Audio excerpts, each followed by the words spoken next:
The general returned from the war with his pregnant wife, and I called off the engagement in public. I thought I'd be ruined. Instead, I turned around and slammed straight into the arms of the cold-faced prince. A shocking imperial marriage decree had all of Capital City laughing at me for throwing myself at him. Then, on our wedding night, I broke into his forbidden study. The room was filled with paintings, every single one of them of me. So this accidental, broken engagement and sudden marriage were never accidents at all. They were pieces in a game of devotion he'd been setting up for 10 years, step by step, steering me straight into his trap. The general is back from the campaign, and he brought home a pregnant woman. When I heard the news, I was embroidering. As I drew the needle up, it pricked my index finger before I could dodge. A bead of dark red blood splashed onto the pair of mandarin ducks I'd just stitched. Sophia leaned in to look, then rolled her eyes at my work. It's not like the general didn't tell you. He isn't even here yet, and you're already putting on a show. Wasting 2 perfectly good ducks. I told her they were mandarin ducks.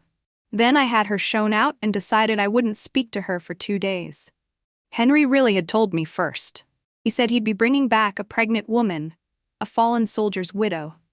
But I thought he was joking. The soldiers were taken from Capital City, and a soldier's widow should be in Capital City too. No one from Capital City marched off to war with their wife. And now he'd actually brought back a pregnant woman. As if I'd buy that widow story. That night at dinner, the air at the table was thick.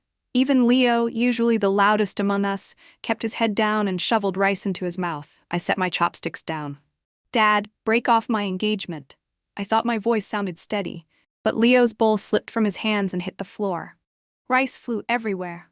He looked at me, then at Dad, and blurted in panic, "I didn't say anything." Honestly, look how terrified he was. The news had already swept through Capital City this morning. I didn't hear until afternoon.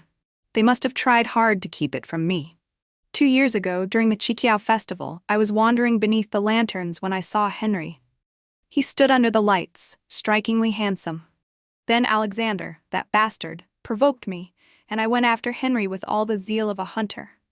In the end, I actually secured an engagement.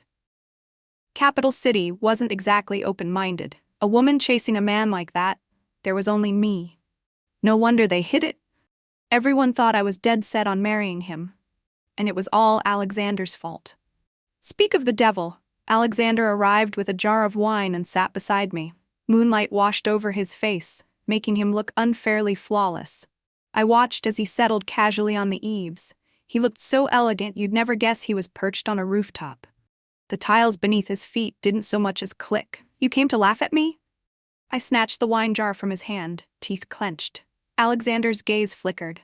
He caught my wrist before I could drink, leaned in close to my ear and said softly, "I told you that day. If you can't get married, I'll suffer a little and take you myself." I kicked him off the roof. Get lost.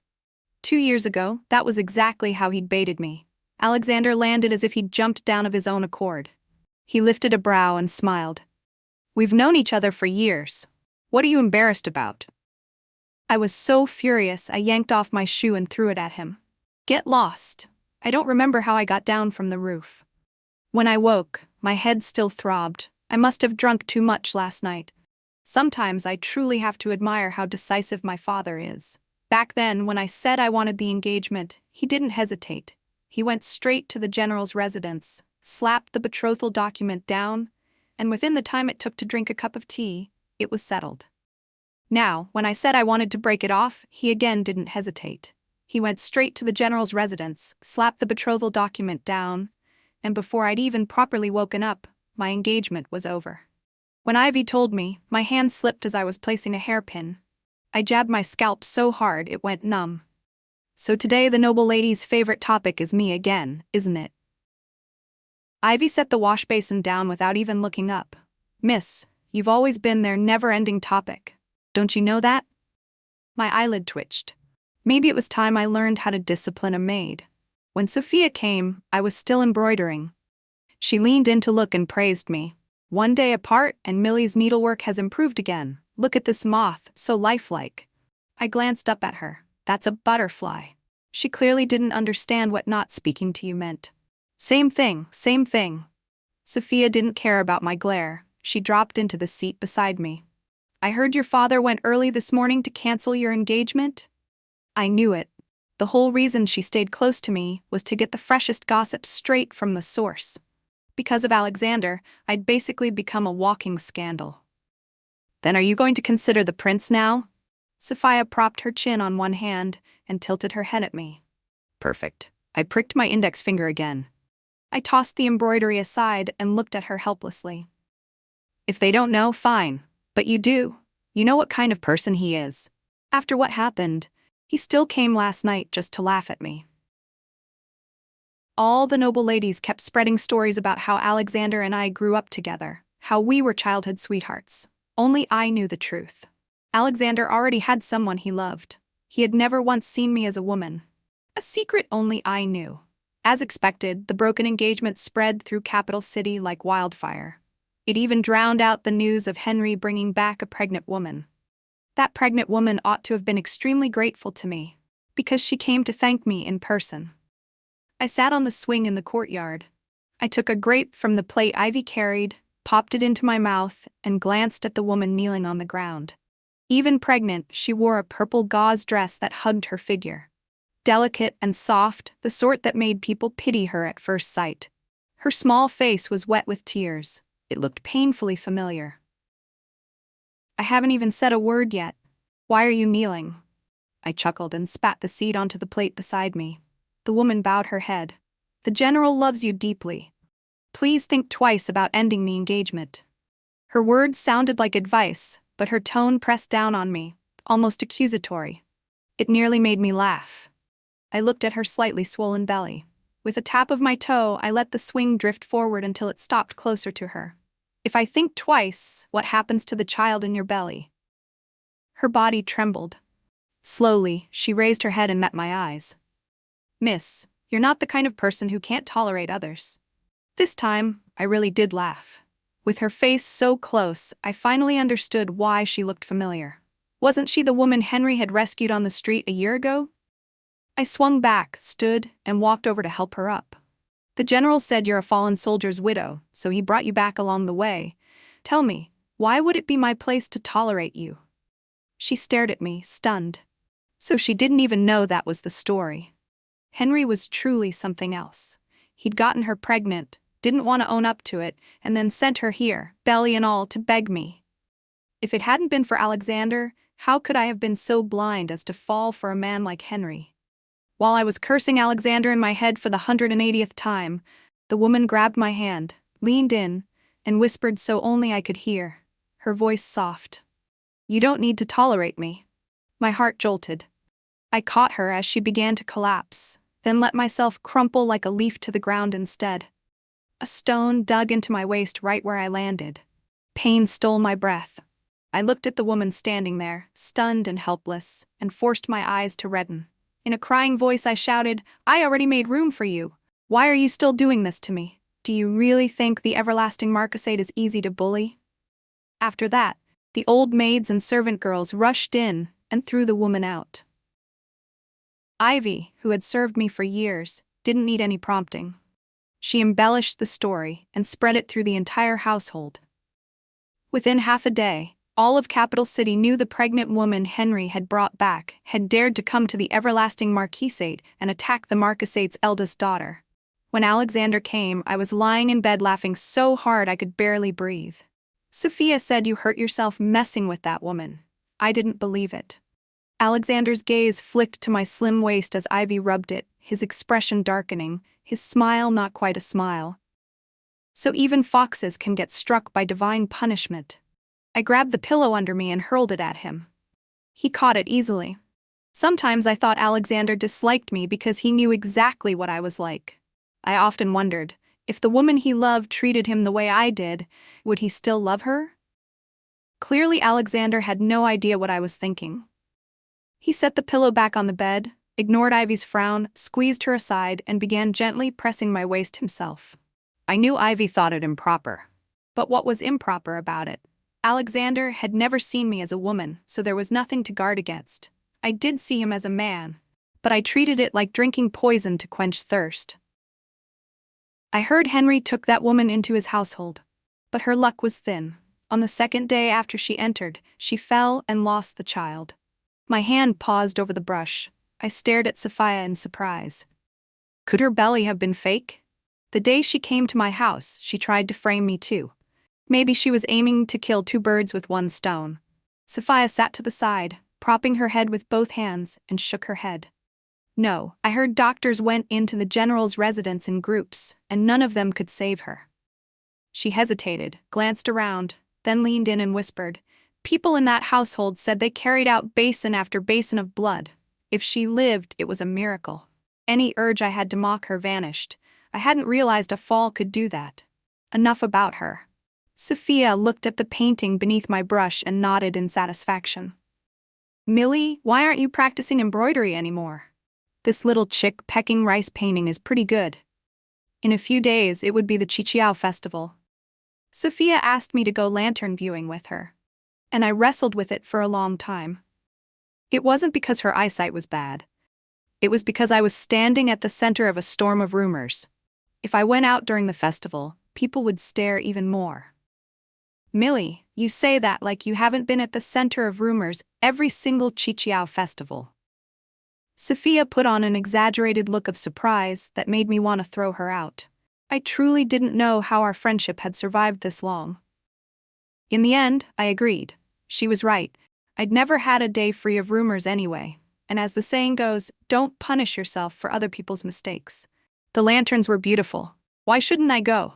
Of course, if I'd known Alexander would be coming too, I'd rather have died at home than go. I knew it. Miss Mo is definitely going lantern viewing with the prince.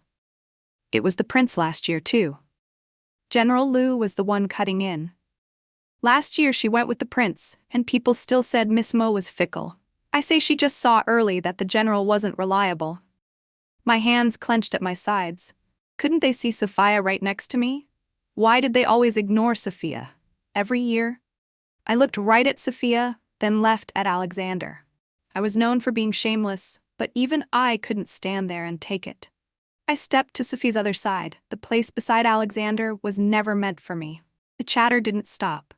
After years of hearing it, I barely cared. Sophia had put up with my temper for years without resentment. The least I could do was take these rumors for her. A faint ache rose in my chest. I lagged back a few steps and watched Alexander and Sophia from behind. From that angle, they truly looked like a perfect pair. Just then, Sophia turned back, smiling as she called, "Why are you spacing out? Hurry up." When I ran to catch up, Sophia lifted a mask and tied it over my face. I instinctively glanced at Alexander and realized he'd put on a mask too.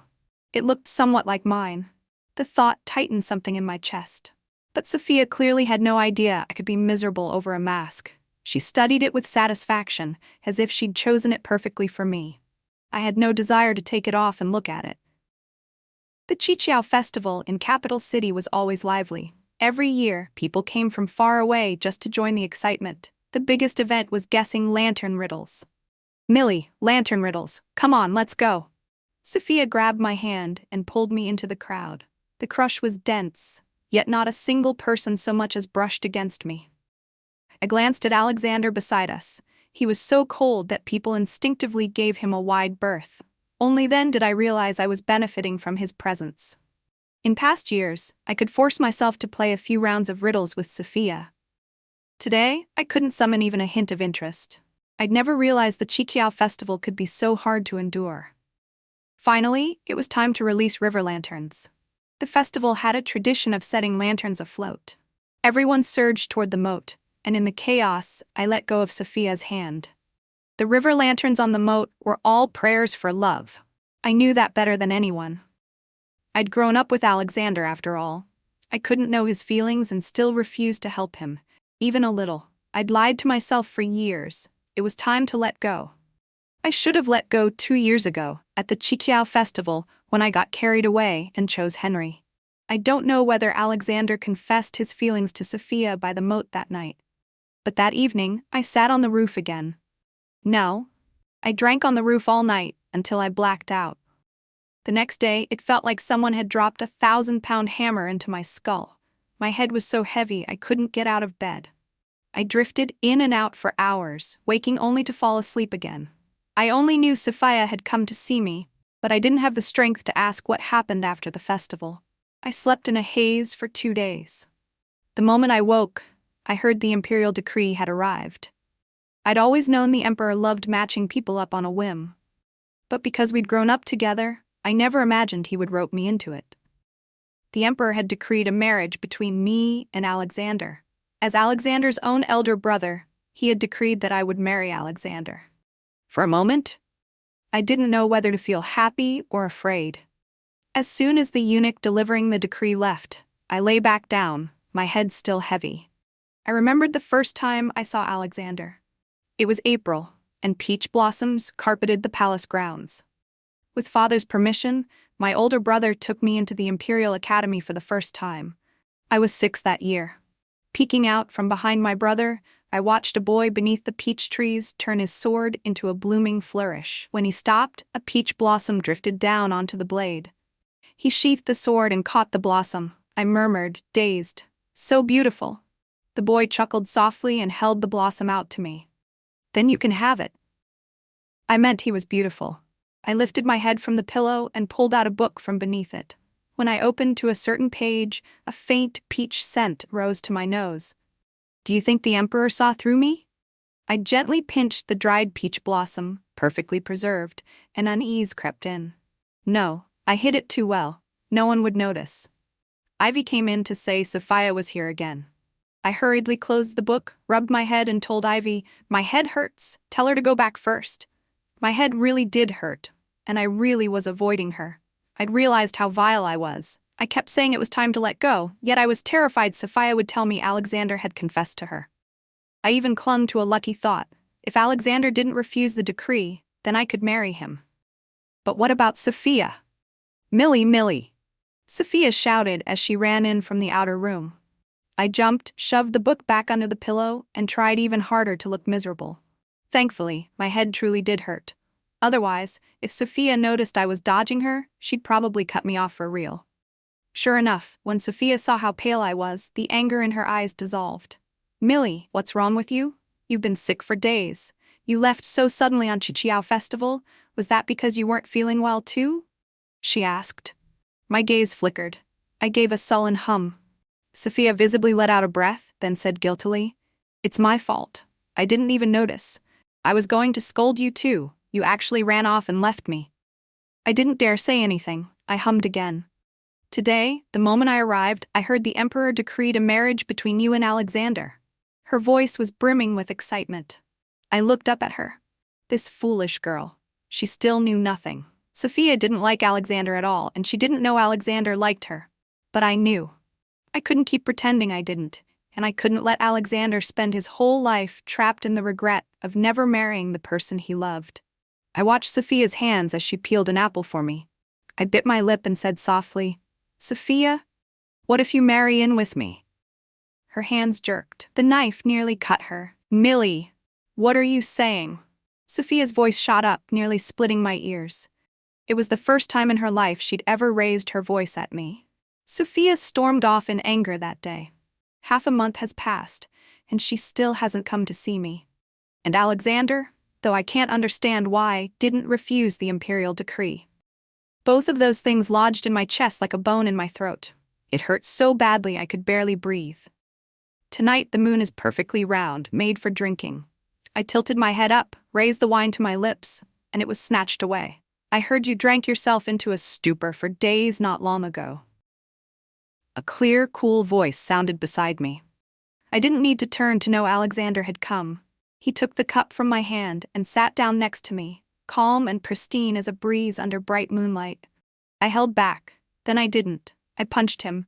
"You always show up right on time when you want to laugh at me." He looked at me, smiling. His eyes seemed filled with stars, so dazzling I couldn't look away. People said he was a demon who killed without blinking. I couldn't see how someone like him could be called that. I cleared my throat and forced myself onto another topic. "The emperor's decree. Why didn't you refuse it?" I lowered my head, afraid he'd see the panic in my eyes, and even more afraid I'd hear his smooth, glib excuses. After a long while, his cloak settled over my shoulders. "And sure enough," I heard him say, Why would I refuse it? The laughter in his voice was unmistakable. Always like this, careless, half serious. He made everything I cared about sound like a passing breeze, as if it had nothing to do with him. Don't tell me you still like that brat, Henry. His words drifted in with the night wind, and goosebumps rose on my skin. I was trying to talk seriously, and he still used that scumbag Henry to needle me. I leaned across him, grabbed the cup he'd set aside, and swallowed a few harsh gulps. The burn ran from my mouth to my stomach.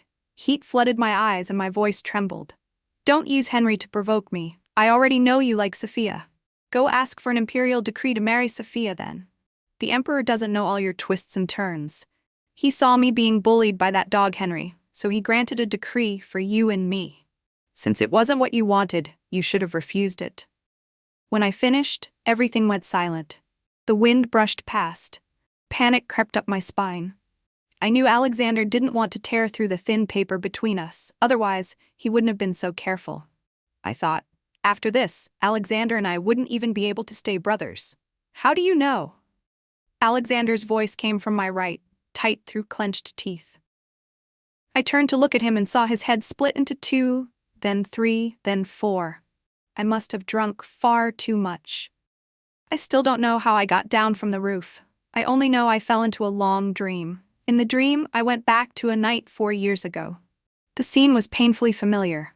Back then, Alexander wasn't prince yet. He was the 5th prince. That day, when classes ended at the Imperial Academy, Alexander and my brother were kept behind by the teacher. A palace maid brought me to Alexander's quarters. I was to wait for my brother and Alexander to finish, then leave with my brother. I knew Alexander's place like the back of my hand. I went into his study, planning to find a book to pass the time. But my eyes snagged on a rolled-up painting on the desk. I'd always known Alexander's painting was superb. I thought if I liked it, I'd pester him until he gave it to me. When I unrolled it, I saw an unfinished painting. At first you couldn't tell who it was, but I recognized the plum blossom white jade hairpin. It was a new hairpin Sophia had just gotten. During a break, she'd even lent it to me to wear for a while. I hurriedly rolled the painting back up and rushed out of the palace, straight home. If someone isn't kept in your heart, how could you paint them without even needing a reference?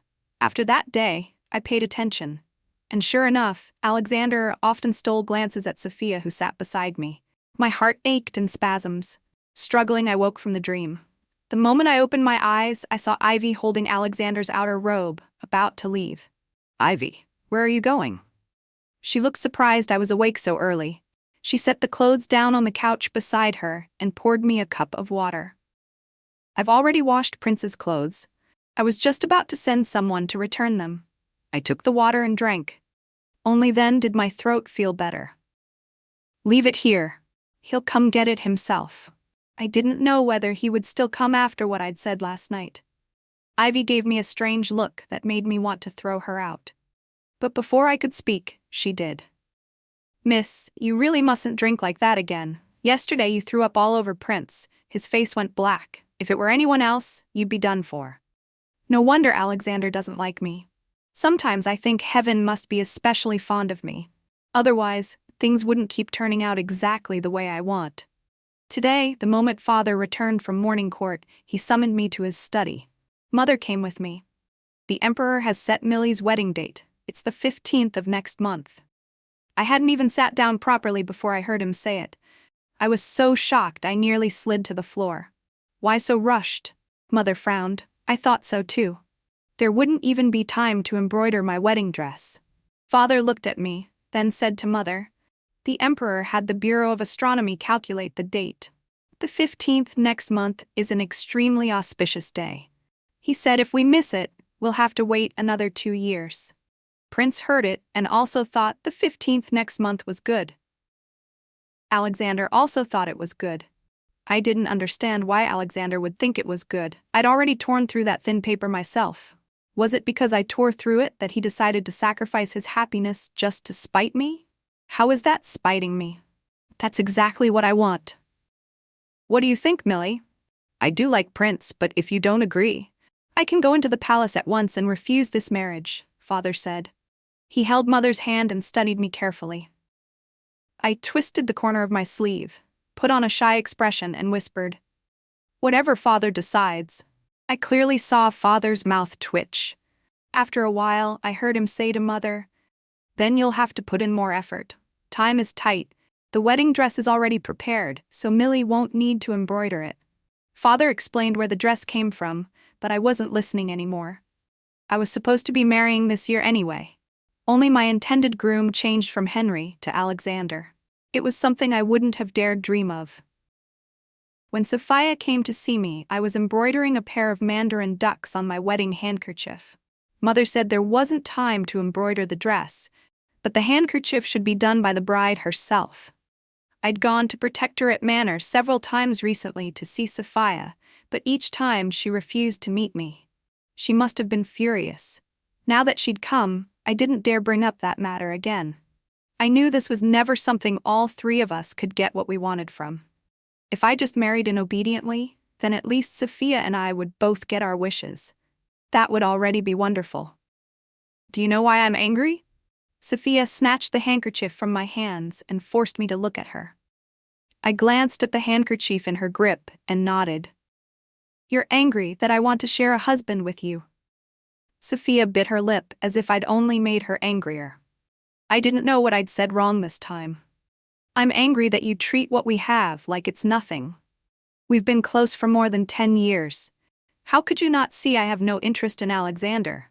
And how could I not see that you like Alexander? The moment she said it, it was like lightning splitting my skull. My mouth went dry. I didn't know what to say. I'd hidden it so well. When I chased after Henry, I even tricked myself into believing I truly liked him. I nearly fooled myself, so how could Sophia still see through it? I'd always thought I was clever beyond measure. Now it seemed I wasn't. Sophia looked at me like she could see straight through me. Of course other people don't know, but can I be like other people? When you see Alexander, you curse and complain, sure. But your eyes light up. It's completely different from when you see Henry. It's not some huge thing. Why are you acting like this? Besides, now you're going to marry him. I'm still angry at you, but I'm truly happy for you. I stopped blaming you for hiding it from me long ago. Sophia thought I hadn't told her because I was embarrassed. She didn't know I hadn't told her because Alexander liked her.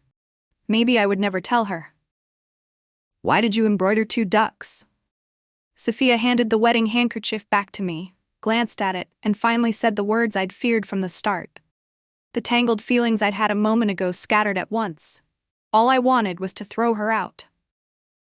At last, I married Alexander, just as I'd wished. I sat on the bed in full wedding robes, fingers clenched around sleeves embroidered with gold thread cloud patterns. Ever since that night on the roof, I hadn't seen him again. Mother said the groom shouldn't see the bride for a month before the wedding. But I didn't think that was why Alexander avoided me. The more I thought about it, the more nervous I became. I crumpled my sleeves out of shape. I don't know how long I waited, but finally I heard the noisy crowd drawing closer. At last, the door creaked open. That clear voice, heavy with wine, turned hoarse and hard to read. Everyone, leave. Prince, there's still the rest of the serum, the matchmaker began outside. I released my sleeves and hurriedly smoothed the wrinkles, then heard Alexander say coldly, "Do I need you to teach me?" I joked around with him for so long I almost forgot he'd always been someone who tolerated no argument, cold and decisive. There was no more sound outside. I heard footsteps approach until, beneath the red veil, I saw black boots stitched with drifting cloud patterns. "You two. Go." He must have been speaking to Ivy and the others. Soon the room held only Alexander and me. It was so quiet I could hear our breaths crossing. A jade scepter slid under my veil. I finally couldn't stay calm. My heart was about to leap out of my throat. The veil lifted in one smooth motion. I raised my head in a panic and saw Alexander in wedding robes. In the light of the wedding candles, he looked otherworldly. So beautiful I couldn't look away. I thought a scene like this could only happen in dreams. Alexander suddenly turned away and went back to the table. He quickly poured 2 cups of wine. When he came to me, his handsome, pale face was faintly flushed from drinking. He smiled and lifted the cups in his hand. Cross-cupped wine. But there was no warmth in his tone. I couldn't tell whether he was pleased or angry. Before today, I'd thought a forced marriage wouldn't be sweet. At least it could still quench thirst. But now I was afraid this fruit wouldn't quench anything, only poison me. "What? You don't want a drink?" Now I heard it clearly. His voice was thick with anger. "On the roof you drank jar after jar, and now you can't even drink one cup." He shoved a cup into my hand. His eyes were red. He crouched down, looped his arm through mine, and drained his cup. I was still dazed. He didn't withdraw his arm, only lifted his eyes and looked at me once. I didn't dare hesitate. I downed my own cup. Maybe it was guilt, but right now I was truly afraid of him. "I heard when the marriage was first decreed, you wanted Sophia to marry in with you?" Before I could pull my hand back, I heard Alexander's sinister voice. I flinched, and the cup slipped from my fingers. His left hand shot out and caught it. "Such a virtuous wife," he said. "Not even married yet, and you're already arranging for your husband to take a concubine." "How could it be a concubine? I wanted Sophia to be an equal wife." I blurted out, terrified he'd misunderstand me. I'd read enough plays to know that once a couple is split by misunderstandings, it's hard to mend later. But looking at Alexander's expression, I felt it was already hard to mend. The faint flush on his face had sunk into something dark like ink about to drip. The words I wanted to say spun in my throat. Before I could get them out, Alexander said, "Good, very good." He turned, set the cup back on the table, and walked out without looking back. All at once, I wilted. So Alexander really did want to marry Sophia. A groom sleeping in the study on his wedding night. I doubt Capital City will ever see another case. Prince and the princess finally ended up together. So why did Prince sleep in the study? Oh, maybe it's their kind of romance. You mean the princess went too? I'd always known how vicious Capital City could be with gossip. I'd even been pleased by it before. But now I sat in the carriage, listening to the chatter outside, my hands clenched into fists in my lap. Alexander sat opposite me with his eyes closed, not looking at me. When I studied him, I saw dark shadows beneath his eyes. The study couldn't have been comfortable. And that was because of me. "They're actually saying we finally ended up together, huh?" I forced myself to speak, trying to break the awkward silence. Alexander clearly didn't want to. He opened his eyes, glanced at me, then closed them again. He wasn't like this before. He'd never been this cold to me. I hadn't expected a forced fruit to be tasteless, and on top of that, to lose even the bit of sweetness it once had.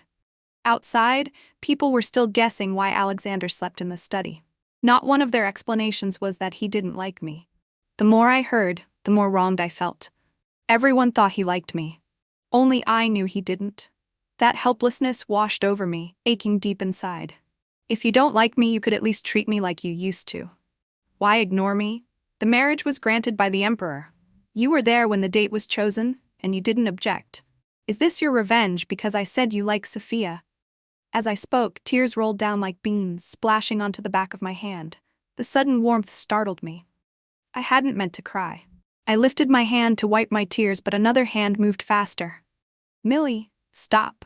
With a soft sigh, Alexander's hand touched my face. The way he wiped my tears made me feel, just for a moment, like a treasure cradled in his hands. Those words landed on my heart and burned its very tip. And the way he said them, so practiced as if he'd spoken the line hundreds, thousands of times, made my heart tremble. Before I could think further, the carriage stopped. We must have reached the palace gate. Alexander got down first and carefully helped me out. I saw the soldiers guarding the gate stare as if they'd seen a ghost. Only Bailey, Alexander's personal guard, looked as though this was exactly how it should be. Alexander held my hand and led me into the palace. I looked at the familiar blue tiles and red walls, then at the hand holding mine. As if nothing had changed, and as if everything had. I'd been to the imperial palace countless times, but never to the imperial study. "I pay respects to the emperor," I said, following the steps the nanny had drilled into me. The current emperor was the crown prince I'd grown up with. Seeing me like this, he laughed. And truly, the number of people in this world who can make him laugh is small. Even back when he was crown prince, he carried the air of someone older than his years. Now, watching him laugh at me, it was clear my standing with him was not ordinary. "I've liked you since you were little." I always wanted you to be my younger sister-in-law. Now I've finally gotten my wish." After he spoke, the emperor gave Alexander a meaningful look. I didn't pay attention. What I cared about was, if he liked me, why didn't he want me as empress? Of course, I would never agree to that. Since I was little, I'd wanted to be his younger sister-in-law. I never imagined that my marrying Alexander would fulfill a third person's wish, too. It was an immense blessing. After all, the minority submits to the majority. Thinking that, I stole a glance at Alexander, only to see the tips of his ears tinged pink. Alexander clearly didn't want to sleep in the study tonight. He ordered Bailey to bring back the bedding and pillow he'd carried there last night. "The study isn't comfortable." Alexander stared at the bedding and pillow in Bailey's arms and coughed twice. I was thrilled it wasn't comfortable. Better if the study were covered in thorns. So I said with a grin, "Then sleep in the bedroom." Before I married, the nanny taught me about what happens in bed. I thought I'd need it tonight. But as I looked at Alexander asleep beside me, I began to feel I'd overthought it. He looked good asleep too, so much softer than in daylight. I inched closer and carefully rested my head on his shoulder. This felt like happiness too. Alexander didn't touch me for half a month. I couldn't help wondering if something was wrong with my charm. I looked at myself in the bronze mirror, pretty as a flower, and decided it definitely wasn't my problem. "Ivy, do you think I—" Before I could finish, someone ran in. It was a familiar servant from the manor. He dropped to his knees as soon as he entered. Prince, he's been hurt." Before I could even process it, Bailey carried Alexander in. I'd always told Sophia I'd seen plenty of big scenes, but I'd never seen anything like this, not even in my dreams. How could a person lose so much blood? "Where's the physician?" My voice sounded like it was being squeezed out of my throat. The servant answered, "Almost here." I nodded. Bailey laid Alexander on the bed. With Ivy supporting me, I stumbled to the bedside. My mind went blank. I didn't know what to do. Only when warm tears splashed onto my hand did I notice the handkerchief in my palm. I hurriedly pressed it to Alexander's wound. The white cloth soaked through red in an instant. My whole body began to shake. Endless fear surged over me.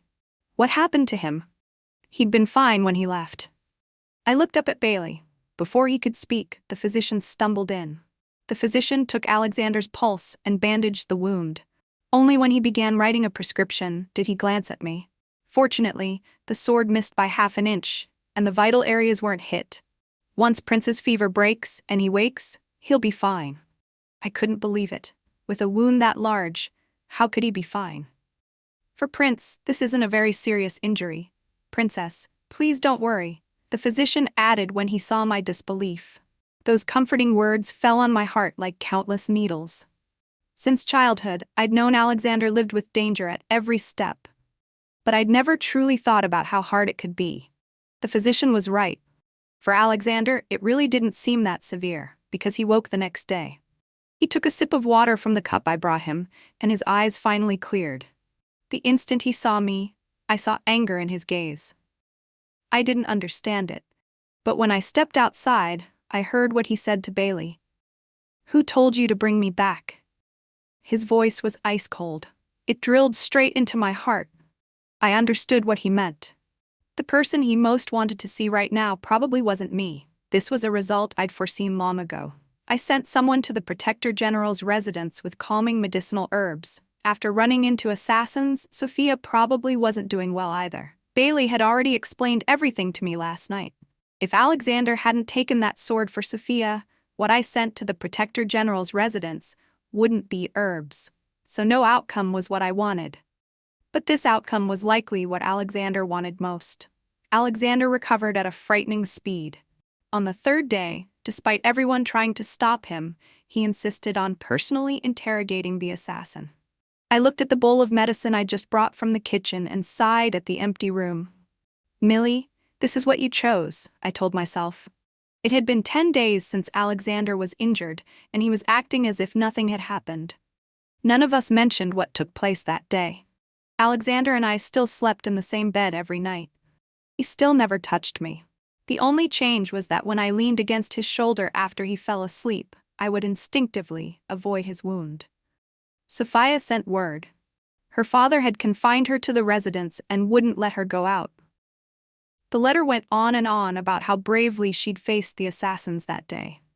Only at the very end did she thank me. She said that if it weren't for me, Alexander would never have saved her. I stared at that line, and a sudden bleakness rose in me. If only that were true.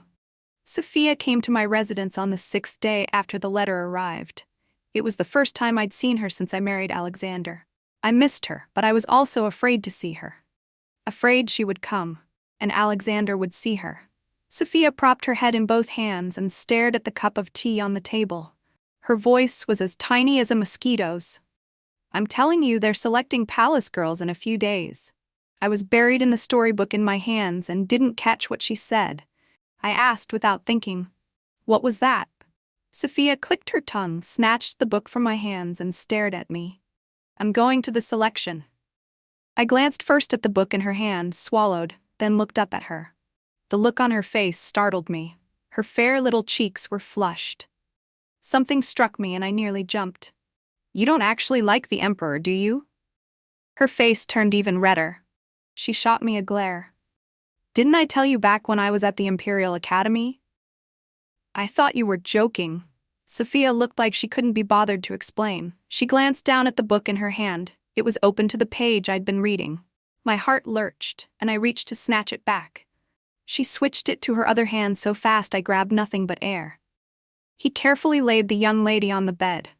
One hand caressed her delicate flower-like face, while the other began to undo her half-sheer garments. Sophia read softly. Before I could clap a hand over her mouth, she looked at me with a half-smile. "Millie, aren't you ashamed?" "Fine." This time, I truly threw Sophia out. I didn't care if she went to the selection or became a nun. I was ashamed. Of course I was. When I first started reading, I didn't know there were scenes like that. I called Ivy in and told her to burn the book immediately, so it wouldn't fall into someone else's hands and have them say I, a woman, had no shame. So when I saw that same book in Alexander's hands that night, I wanted to drag Ivy over and scold her until the walls bled. Alexander and I had been sleeping in the same bed for a month. He had never touched me. I couldn't help wondering if he couldn't. But the way he walked toward me while taking off his clothes, he didn't look like someone who couldn't. Is my wife hinting at something? Alexander quickly stripped down to his inner robe. I swallowed. Some hand deep in my chest wanted to rip that inner robe off, too. But I couldn't show it. All those rules of propriety meant I could only smile faintly and ask with care, "Prince, did you misunderstand? Where did you get that book? I've never seen it." Alexander lifted a brow. He clearly didn't believe me. He already knew exactly what kind of person I was. So that night, we consummated the marriage. I didn't use a single one of the tricks the nanny taught me, because it hurt so much my toes curled. So those storybooks are all lies. Pleasure for two. Bah, even though tears squeezed out of my eyes, I was thrilled.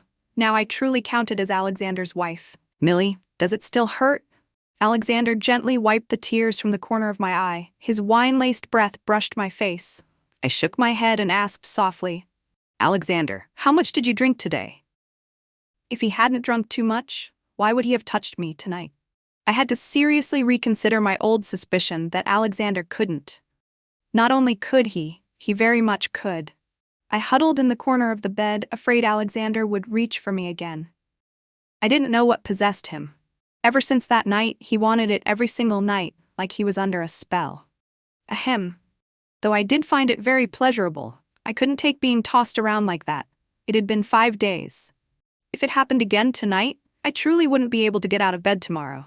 Alexander undressed in a few quick motions until only his inner robe remained. I thought I was doomed again, but he only lay down and pulled me from the corner into his arms. "Not tonight." He patted my back, his voice very gentle, so even he couldn't keep it up. "Ha, men?" I sighed in relief, but why did I also feel a strange little flicker of disappointment? That disappointment vanished, fast, instantly, completely, when I shifted because the position was uncomfortable and a very obvious reaction happened somewhere on Alexander. He gave a soft laugh. In a room so quiet we could hear each other breathing, it sounded especially clear. "Stop moving. Go to sleep." He covered my blinking eyes with his hand. His voice held a smile so lovely that I almost thought once tonight wouldn't matter. But nothing happened. I slept peacefully in Alexander's arms all night. Today was the day Sophia entered the palace for the selection. Usually, I wanted to cut ties with her, but at a time like this, I sincerely hoped she'd be chosen. I stayed in my room early in the morning and went nowhere, waiting for news from the palace. Not until afternoon did someone bring word. They said that during the selection, Sophia sneezed loudly at the emperor and nearly knocked the hairpin off her head. My face fell when I heard. It wasn't huge, but it wasn't small either. There was no way she'd be chosen. How did the emperor handle it? I worried Sophia would come out crying and I'd have to comfort her. The emperor said it was the first time anyone had sneezed at him, and he kept her name. I almost slid right off my stool. I'd known the emperor for years. How did I not know he had this sort of preference? When I told Alexander, he didn't seem to think there was anything strange about it. Why aren't you surprised at all? Did you know the emperor's tastes were so special? Alexander took a sip of tea. He had someone clear the dishes from the table. Only then did he look at me, unhurried. My brother chose Sophia. Whether she sneezed or not, she would have been kept. My eyes widened. The emperor likes Sophia too? Alexander glanced at me like I was an idiot, but I wasn't in the mood to snap back. I stood there, stunned. Since when? How did I not know? At this moment, I felt like I was the one who needed my eyesight checked. Did Alexander give up on Sophia because he knew the emperor liked her? And choose me as the next best thing? Once a thought takes root, it multiplies like madness. Like me right now. Princess consort, this isn't a good idea. Ivy tugged at me when one foot was already about to step into Alexander's study. But at this moment, even if 8 oxen dragged me, I would still go in. Just imagining Alexander drawing Sophia's portraits every day to soothe his longing made my chest tighten. I knew that if I found those portraits, I'd only feel worse. But I couldn't stop myself. Alexander wasn't home today. I was absolutely going in to look. I told Ivy to wait outside and went in alone. Alexander's study was arranged exactly like it used to be in the imperial palace. But what made me stop wasn't the familiar layout. A painting hung on the wall opposite the desk, so striking that anyone who entered would notice it at once. In the painting, someone stood beneath a peach tree. She wore a floor-length aqua silk dress. She looked as if she'd just turned back after spotting someone. Her small face was lit with joy, brighter even than the peach blossoms. Wasn't that me back then, waiting under the peach tree for my brother, then turning and seeing Alexander arrive with him? It felt like my eyes had to be broken. But no matter how many times I rubbed them, the person in the painting didn't change. Maybe Alexander felt he owed me for marrying me. Thinking that, I walked toward the desk.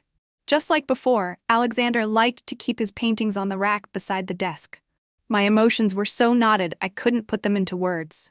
My hands trembled as I unrolled each painting.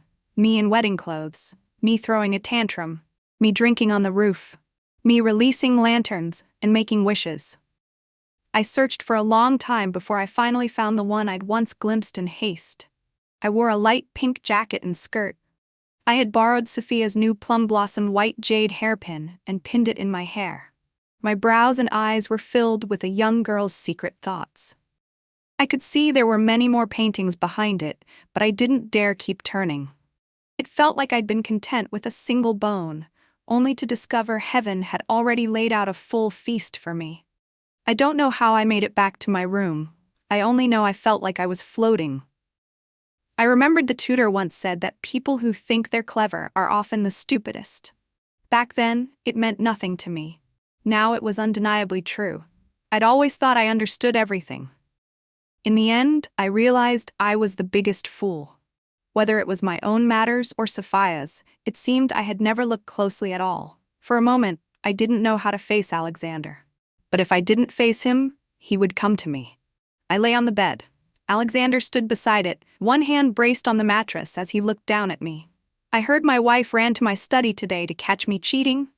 He raised a brow, his eyes full of amusement. I only wanted to drag Ivy over and scold her, traitor. I tugged the blanket and forced an awkward smile. Alexander, what are you talking about? We're husband and wife. What's yours is mine. I just went to our study to find a book to pass the time. Alexander's hand slipped, and he nearly lost his balance. Then what book did you find? Did it help? I watched his hands start to undress, and dread rose at once. It turns out a woman's instincts are always right. The next day, I couldn't get out of bed. I never imagined Alexander would take a day off because of this. If word got out, I'd never show my face again. Alexander was utterly shameless, completely out of his mind. I curled up on the bed, my eyes red. Alexander pulled me into his arms and gently rubbed the corner of my eye with his thumb. I looked up at him. His eyes held bits of laughter, and my heart gave a tremble. "This is what you owed for a month," he murmured by my ear. His breath brushed my ear canal and sent a shiver through me. It took me a long moment to understand what he meant. Heat rushed up at once. Even the tips of my ears burned. "Stop tempting me." Alexander's voice was a little hoarse. It made my eyes even redder. If it happened again, I would die in this bed. I hurriedly pulled the blanket up over my head. Only when I was nearly out of breath did he laugh and tug it back down. Seeing he didn't mean to continue, I suddenly remembered something more important. "Why did you secretly paint so many portraits of me?"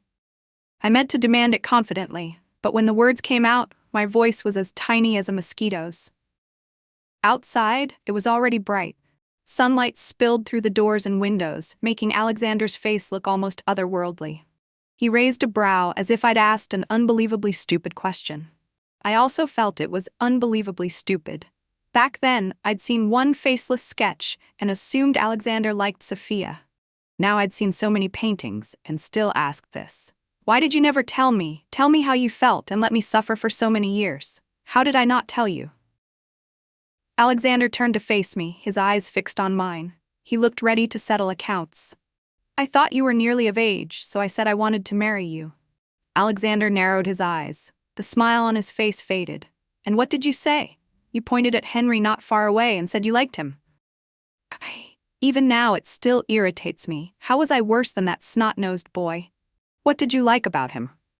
As he spoke, he moved closer, the smile nearly gone. Without thinking, I threw myself into his arms. I truly loved him like this, jealous. "How could I like him? How could he compare to you? I just thought you were teasing me, and I was angry, so I pointed at someone at random." I traced my finger from his forehead, down his high nose, to his thin lips. Every part of him was exactly what I loved. "I know you like black clothes. I know you like spicy food, not sweet. I know you write with your right hand and paint with your left. I know you like your tea warm, not hot.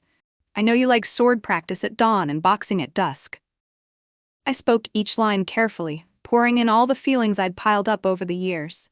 "Tell me, how could I like anyone else?" Not only could I not get out of bed the next day, I couldn't the third day either. When I woke up, Alexander was gone. When Ivy came in with the maids, she gave me a meaningful look. "This is jade Ganoderma ointment the prince went to the imperial infirmary for early this morning. It's very rare. He said once you apply it, you won't feel so uncomfortable." As she spoke, Ivy took out several delicate little bottles. I looked at those bottles and felt I'd be better off dying in bed.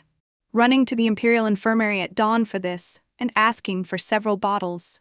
Was that something a normal man would do? Just as I expected, the next day I became gossip again among the noble ladies. Even Sophia sent someone with a letter to ask about it. Wonderful. My newly awakened love was already wobbling on the edge. Sophia entered the palace and, within a month, rose from Jehu to consort Shu. Sure enough, the emperor would have kept her in the palace whether she sneezed or not.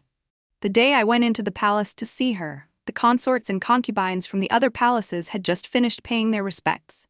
"The empress's seat is being saved for you, isn't it?" I popped a grape from her table into my mouth. Sophia sat opposite me in splendid court dress. At my words, she frowned. She began removing the elaborate ornaments from her hair as she spoke. "Don't. Being consort Shu is exhausting enough. If I became empress, wouldn't that kill me?" I let out a short laugh. Behind her, Lucy accepted the ornaments with an expression that was hard to read.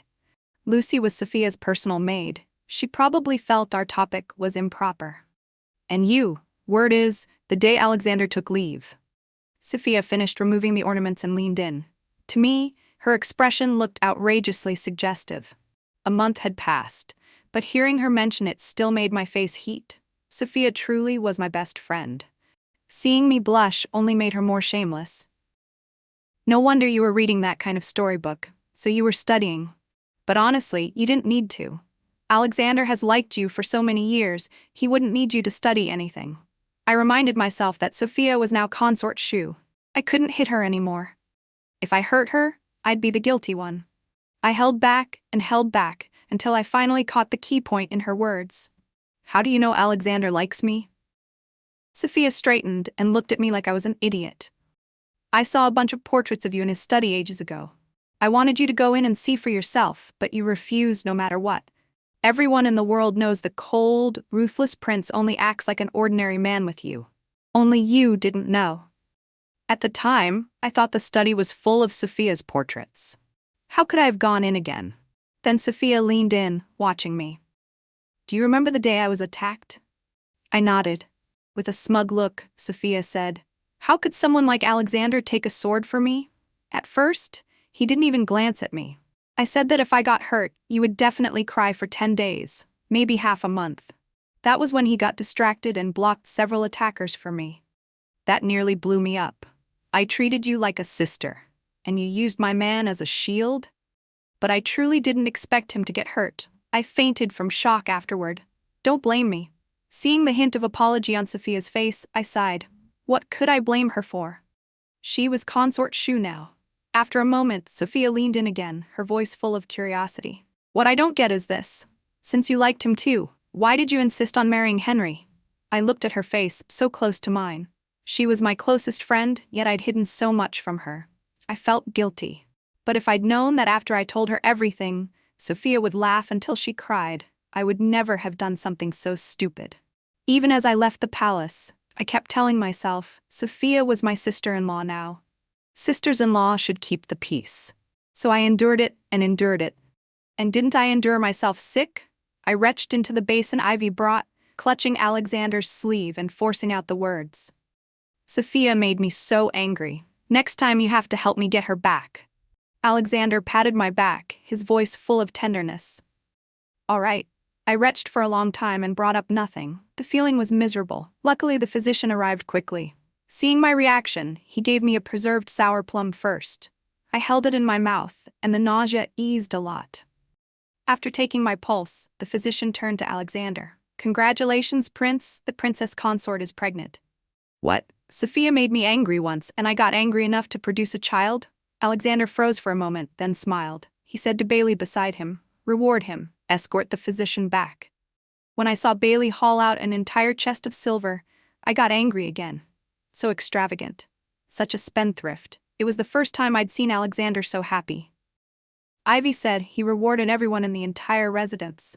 I thought he liked children, until he saw me vomit again and again from morning sickness. The prince cut everyone's monthly pay in the residence by half, Ivy said with a mournful face. He said he has to save money to buy you sour plums. I thought Ivy was joking. Until basket after basket of sour plums was carried in and set in front of me, Alexander fed me sour plums and coaxed me. Just this once. After this, no more children. I ate the sour plums, so sour they were nearly bitter. Yet my heart was sweet, as if filled with honey. I looked at the man before me. He was the one I'd loved since I first understood what affection was. He treasured me like something precious. And I thought, for him, I was willing to bear as many children as he wanted.